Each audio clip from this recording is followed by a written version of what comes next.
Enfin, Moana, tu ne te souviens pas?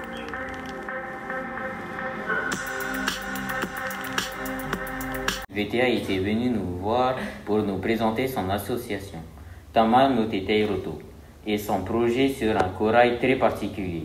Et il nous a proposé à nous, les éco-délégués du collège de Taravao, de le suivre dans son enquête scientifique autour de ce corail. Nous sommes alors tous retrouvés dans l'eau pour aller observer ce fameux corail, le Polytes russe. Le Polytes russe est un corail que l'on retrouve partout en Polynésie et comme vous pouvez le voir, il est très répandu dans nos lagons. Il peut même changer de forme pour mieux s'adapter à son environnement. On le retrouve ainsi de 1 mètre de profondeur jusqu'à moins 80 mètres. En 2019, VTA et ses amis découvrent un secret caché depuis de nombreuses années. Ils confirment que la ponte de ce corail est prévisible et se produit en même temps sur 2 îles.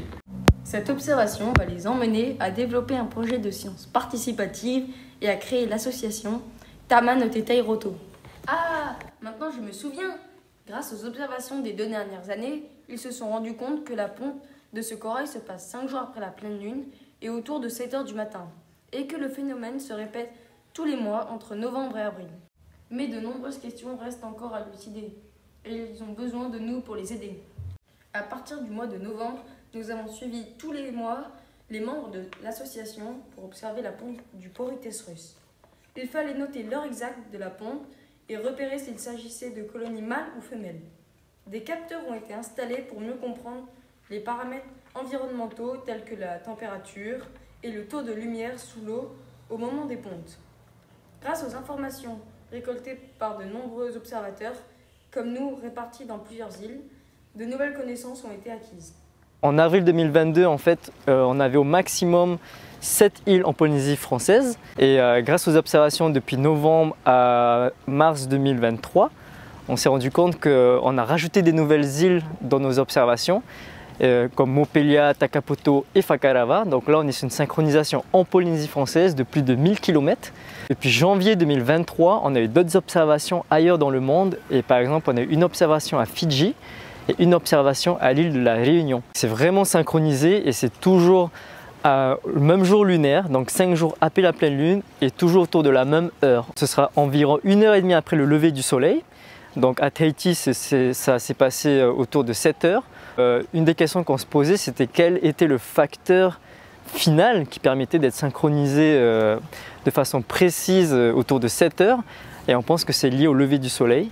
Maintenant, les questions qu'on se pose, c'est parce qu'on s'est rendu compte quand même qu'il y avait une différence entre les coraux de la même espèce qui étaient pas profonds, autour de 2-3 mètres de profondeur, et les autres qui étaient autour de 20 mètres.